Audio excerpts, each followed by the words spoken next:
Bom dia, Cabo Verde. Fora da caixa, a análise dos factos que marcam a atualidade.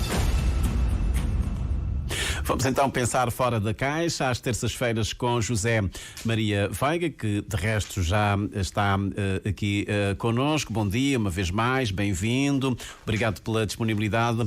Vamos começar por falar de democracia e desta conferência internacional sobre liberdade, democracia e boa governança que reúne na Ilha do Sal altas personalidades, individualidades, entidades, enfim, especialistas, académicos, gente que tem alguma coisa a dizer em relação à liberdade e à democracia. Pergunto-lhe já agora, José Maria Veiga, o que é que pensa dessa iniciativa? Já na semana passada tínhamos falado também de uma outra do Governo e que tem que ver com a construção, pelo menos há um projeto nesse sentido, de construção de um monumento à democracia e à liberdade. O que é que acha, qual é que é a sua opinião em relação a essa iniciativa do Governo de promover durante 2 dias uma reflexão sobre a democracia, sobretudo partindo da experiência, o olhar de Cabo Verde? Bom dia, Carlos Santos. Bom dia, Marizinho. Bom dia, Rádio Ouvintes.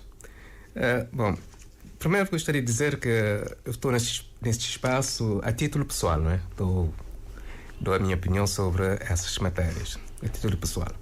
Bom, para mim, é sempre bom falar da democracia, porque é fundamental que a gente socialize o máximo possível essa questão. Agora, é preciso, sobre essa conferência, a sua oportunidade, uma conferência de 2 dias, com um custo total de 55 mil contos, que se soma a mais 120 mil contos para a construção de um monumento, isso tudo para reafirmar essa questão da democracia. Portanto, são os custos da democracia.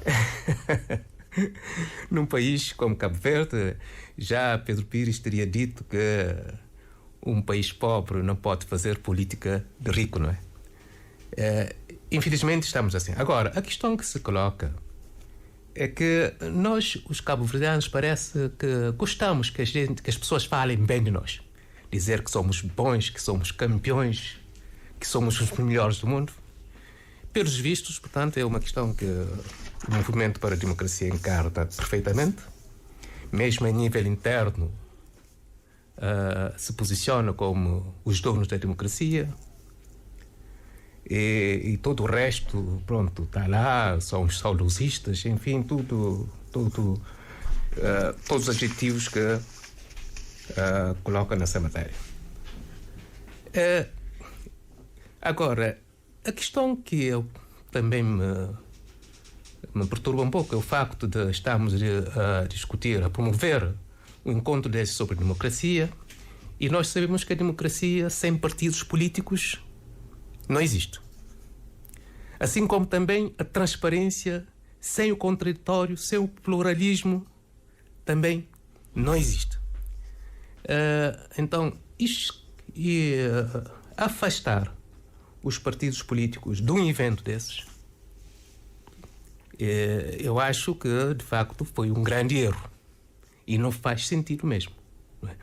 Porque o PSV diz, o Rui Semedo diz que se trata de uma propaganda do marketing, e o MPD diz que sobre pluralismo discutimos internamente em outros fóruns.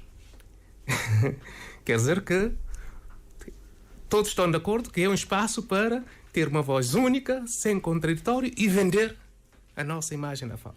Muito bem, mas vamos por partes. Os líderes dos partidos da oposição foram convidados para se deslocarem à Ilha do Sal. Bom, teriam que custear toda essa deslocação e depois estadia aí na Ilha do Sal. Depois, os partidos também estão representados de alguma forma pelos deputados que lá estão, o Demis Almeida do PCV lá está, a Dora Oriana também da UCID, o MPD naturalmente se faz presente nesse encontro. Acha que os líderes dos partidos da oposição agiram bem ao não se deslocarem à Ilha do Sal? Eu acho que sim, porque uma coisa são os deputados, outra coisa são os líderes dos partidos, para discutir um tema sobre democracia. Aí são os partidos políticos a falar para a plateia, sobretudo uma plateia que trazemos gente de fora para nos ouvir a falar, Zelensky, Guterres, tudo isso. Então, eles têm que ter uma ideia mais ou menos real sobre a situação da nossa democracia. Ouvir o que é que os outros pensam. Mas se fosse Primeiro-Ministro, ia permitir que os líderes da oposição fossem lá também estragar a festa? A não ser que a estratégia mesmo seja de fazer o marketing político do governo. Mas se for para discutirmos questões e ver de facto aquilo que somos realmente, estamos a vender aquilo que somos realmente com o nosso contraditório, com a nossa forma de ver as coisas, de forma completa, claro que eu convidaria os outros partidos para apresentarem suas ideias, para que os outros que nos observam fiquem com uma ideia correta sobre aquilo que somos. Mas agora fazer uma conferência assim só com uma voz, não. Portanto, não concorda com essa explicação que foi avançada pela Ministra da Presidência do Conselho de Ministros, Janine Lelis, quando diz que há fóruns próprios, aliás, esse exercício, digamos, do contraditório, do pluralismo, tem-se feito através do Parlamento, os debates na comunicação social, e que, em se tratando dessa conferência internacional, era para, naturalmente, passarmos a essa experiência de Cabo Verde e de colhermos também outros ensinamentos através dos especialistas, outros olhares que nos chegam do mundo em relação à democracia. Bom, a Janine Lelis acaba por dar razão ao Rui Semedo quando justifica que nós temos um espaço interno para discutirmos essas questões, evitando que nessas discussões a gente venda o nosso contraditório também. Está a ver? Quer dizer, não faz sentido. Eu acho que não faz sentido. É uma forma de facilitar completamente aquilo que é real. A nossa convivência democrática, ela é feita de contraditório. Não é feita a única voz. Em que uns se apresentam como os promotores da democracia e os outros estão lá para impedir. Não é assim. Portanto, na democracia há a questão dos partidos políticos, há a questão da comunicação, do diálogo social, há a questão da transparência, a questão das eleições, há tudo isso, há tudo um conjunto de elementos que fazem com que a democracia seja uma questão sólida e assumida por todos, mas num quadro de pluralismo político. Mas vamos lá ver, Cabo Verde não fez bem, neste caso o governo, em promover essa conferência. Estou naturalmente a ater-me aos argumentos. Cabo Verde tem sido elogiado em vários fora internacionais por organizações insuspeitas de ser uma democracia em fase de consolidação, de ser um exemplo. Cabo Verde já foi tido como um farol, digamos, de liberdade e democracia no continente africano. Cabo Verde não deve então aproveitar esse ativo da estabilidade política e social e também do índice da democracia para, não diria vender, porque eu não gosto de utilizar essa expressão, mas de partilhar com o mundo. Aliás, a ideia é de passarmos essa mensagem, digamos, aos nossos países vizinhos do continente africano. Olha, Cabo Verde sempre foi elogiado, não é de agora, desde a independência, conforme o contexto, andamos a desenvolver o nosso país de acordo com o contexto, os recursos, tudo que somos, né? Nós estamos a falar de democracia. Agora, não podemos também estar aí a nos colocar como se fôssemos os campeões de todo mundo. Temos lições a dar a toda a gente. Agora, os africanos têm que vir cá aprender connosco. Mas não somos, na sua opinião, campeões da democracia em África? Não, longe disso. Porque uma coisa é... Olha, por exemplo, no Senegal, agora, o que aconteceu? O presidente eleito acabou, por exemplo, chegou e acabou por anular um contrato, por exemplo, petrolífero entre Guiné-Bissau e Senegal, e no mesmo contrato, no mesmo decreto diz que vai-se discutir de novo para renovar esse contrato, mas com o benefício do povo. Quer dizer, as coisas funcionam dessa forma. A transparência. Eu não sei se, por exemplo, no que diz respeito à transparência, se temos alguma lição a dar a outros países africanos, porque normalmente o que é que acontece? Os grandes contratos a nível africano, sobretudo, mas também na Europa acontece, né? São discutidos e aprovados em gabinetes do ministro ou nas direções gerais. Isto, por exemplo, em Cabo Verde também é o dia a dia. Os contratos são discutidos, são assinados, as pessoas não sabem disso, o povo não sabe disso, os partidos políticos não sabem disso. E faz isso normalmente. Eu não sei se, de facto, nós temos lições a dar a esses países em matéria de transparência na gestão da coisa pública. É claro que certamente não somos dos piores, mas também temos muita coisa a ver entre nós. Em matéria de tolerância, eu acho que é um outro ponto que precisa ser visto. Uma democracia tem que ter por base a questão da tolerância. Eu acho que falta na nossa governação, muitas vezes, é a tolerância. As pessoas têm medo de falar, as pessoas às vezes são recusadas o emprego. Há coisas que acontecem em Cabo Verde que não são normais. A questão da justiça, temos também esses problemas. Os dossiês ficam lá nos tribunais o tempo que... Depois temos uma... Concordo então com a posição expendida pelo líder da UCID quando diz que ainda estamos no beabá da democracia e que, de certo modo, as pessoas ainda têm medo de expressar livremente as suas opiniões, o seu pensamento. Beabá talvez não, mas o que é certo, nos falta ainda um longo caminho a procurar. Temos um longo caminho a procurar. Mas as pessoas têm medo, de facto, de se exprimirem livremente, ou há aqui algum conformismo? Eu acho que há algum medo, porque, repara, num país onde o emprego é precário, o Estado é o maior empregador, as pessoas têm medo. Ou ficas perto do teu emprego, pode estar num lugar de alta visibilidade, então emites uma opinião que não esteja de agrado do governo ou do partido, facilmente acabas por ver as consequências. As consequências. Vai-se procurar uma forma de te afastar, certamente. Portanto, há alguma represália? Há alguma represália. Isso ainda acontece entre nós, infelizmente, né? Há esse tipo de coisas que eu penso que é preciso, de facto, a gente pôr os pés no chão, trabalharmos no nosso país, mas nunca pensarmos que somos campeões, que andamos a vender.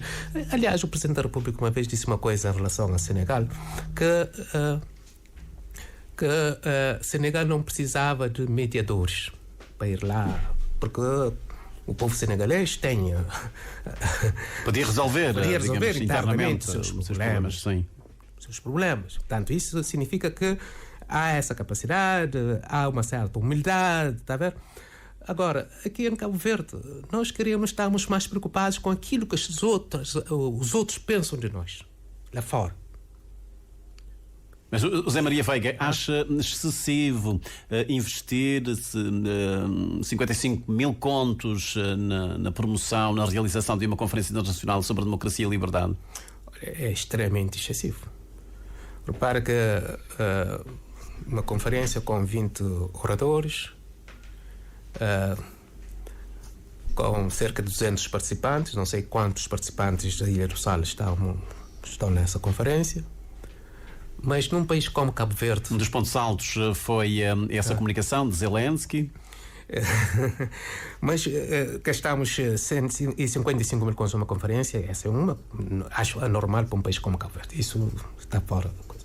Agora, sobre a questão de Zelensky, bom, é importante trazer Zelensky para falar, não sei. Ele não veio, atenção, foi uma comunicação através de videoconferência. Uma comunicação através de videoconferência num tema sobre democracia, transparência e tudo isso.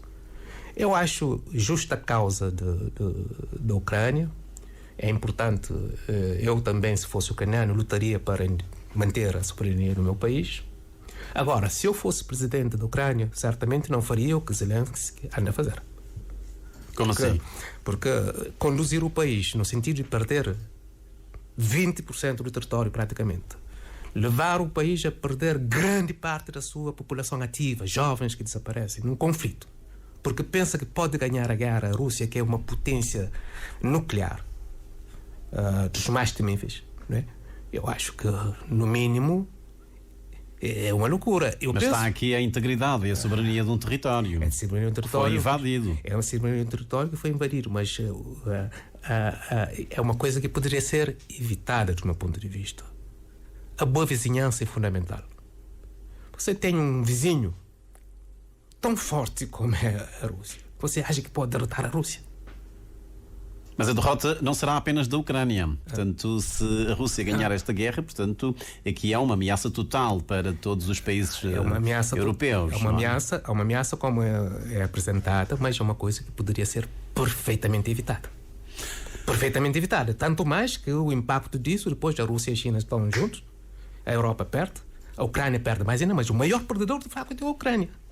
O maior perdedor dessa coisa é a Ucrânia. Muito bem. Retomando a nossa conferência, na sua opinião, os pontos fracos neste momento da democracia cabo-verdiana? Bom, Rui Semedo fala na questão de participação política. Aliás, em praticamente todos os estudos de organizações internacionais há esse dado, essa chamada de atenção para esse déficit de cultura política, de participação também dos cidadãos, uma sociedade cabo-verdiana ainda muito, eu não diria indiferente, amorfa, se calhar, quando a gente compara com, digamos, toda a proatividade de outras sociedades, mesmo dos países africanos, que nós consideramos que estão muito atrás de Cabo Verde em termos de democracia. Quais são esses elementos que devem ser trabalhados para a qualificação da democracia cabo-verdiana, no seu ponto de vista? Olha, quando a gente vê o índice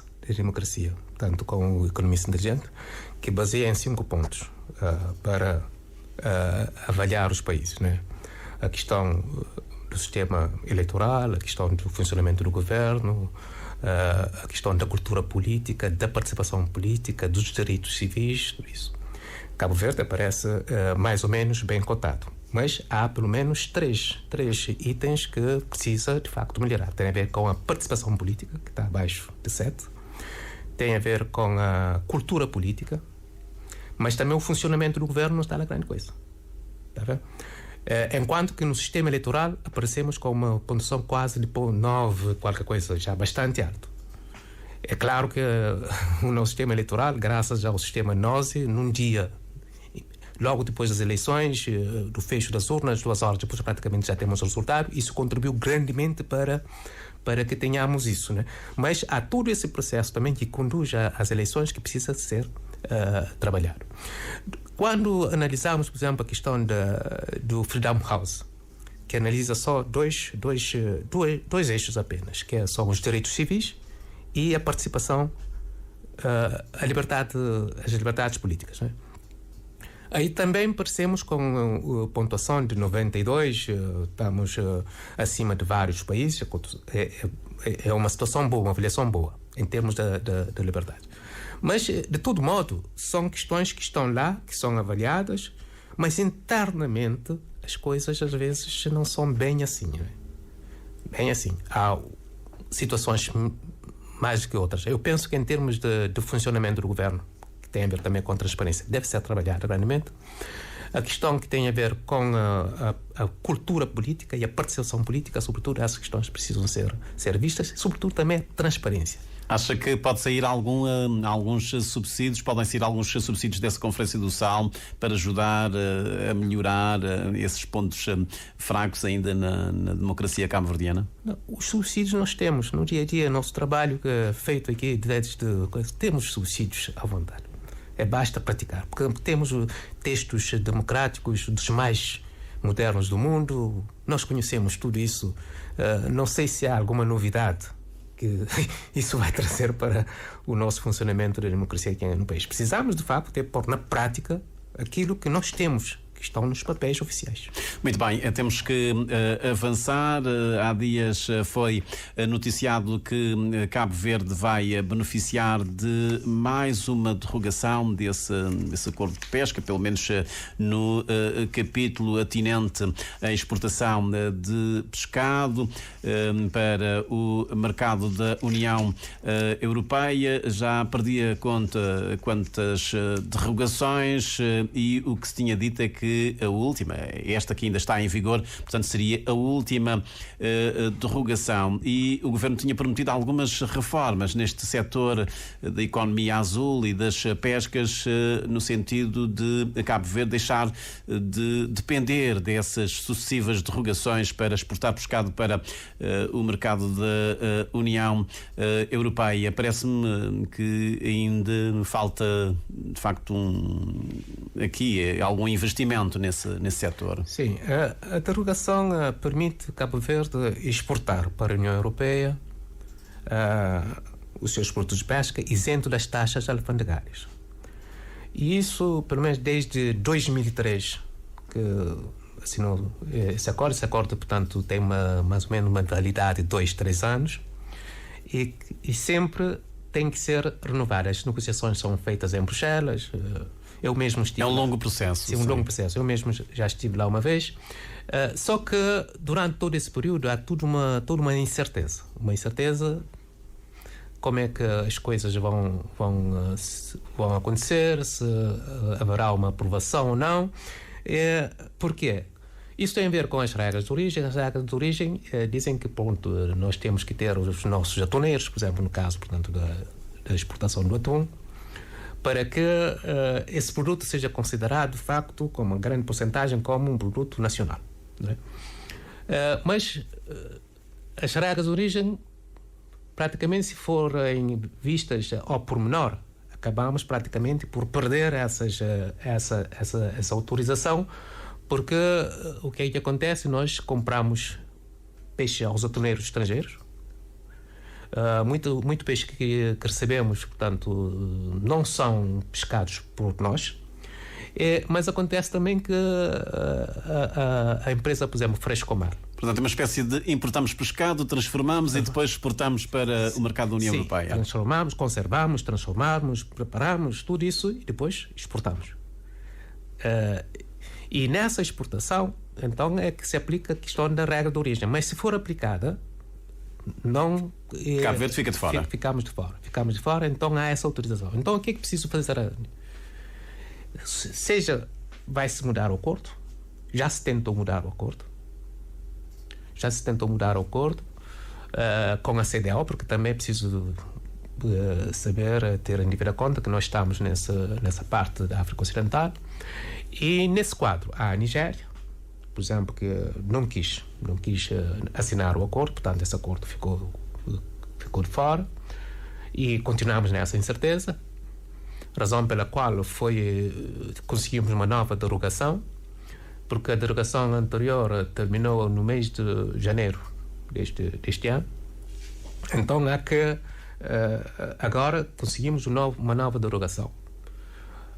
A perspectiva que se espera é que se venha a ter um acordo, digamos, individual, país por país. Nesse quadro, com a União Europeia, faria um acordo com Cabo Verde, com uma validade não sei quantos anos, 5 anos, 10 anos, 15 anos, não sei, conforme for o caso, e conforme for acordado. Mas aqui o importante, José Maria Veiga, é saber o que é que o país tem que fazer para deixar de depender dessas sucessivas derrogações. Há um investimento nas frotas, na modernização, no alargamento, para que Cabo Verde tenha maior capacidade de captura, é isso? É isso. Temos que ter nossa frota.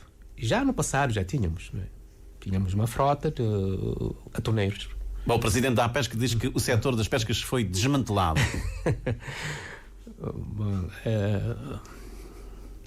Desmantelado, bom, uma palavra forte, não é? Bom, só não diz quem é que desmantelou o setor. Sim. É uma palavra forte, mas de todo modo é preciso dizer que houve uma degradação nessa matéria. Poderíamos estar melhor, tendo em conta o caminho que já fizemos, né? 40 anos depois da independência, todo investimento feito. Conseguimos, por exemplo, o centro de frio em São Vicente, que substituiu o Interbase, um grande centro de frio, custou 13,5 milhões de euros. Portanto, foi financiado pela Espanha, isso logo na sequência do incêndio da Interbase. Eu mesmo estive nessa negociação. Isso era para certificar também, permitir a certificação de todo o pescado que vinha também da Guiné-Bissau. Isso seria um centro fundamental, os barcos que passavam no alto mar. Isso. Agora, nós temos que investir, de facto, numa frota que permita aí os armadores nacionais poderem abastecer o nosso mercado e, ao mesmo tempo, permitir que as conserveiras internas aqui possam ter todas as condições para não estarem a depender nem do acordo e nem das derogações. Nós já tínhamos ouvido isto do ministro Paulo Veiga, quando estava a tutelar o setor das pescas. Também já ouvimos precisamente as mesmas declarações do atual ministro do Mar, Abrão Vicente. A verdade é que Cabo Verde continua ainda com todo este investimento por fazer. Continua, eu acho que penso que nem se coloca dinheiro, problema de recursos para adquirir essa frota. A questão são as políticas. Passar do discurso à prática. A própria pesca, a Associação dos Armadores de Pesca, diz que entregou uma proposta no sentido de se montar uma cooperativa, também que visava a aquisição de alguns atuneiros desde 2017, e não há uma resposta ainda. Sim, o Presidente diz que desde 2017 tinham apresentado um plano que era para permitir que os nacionais pudessem adquirir essas frotas. Portanto, não tem havido uma resposta.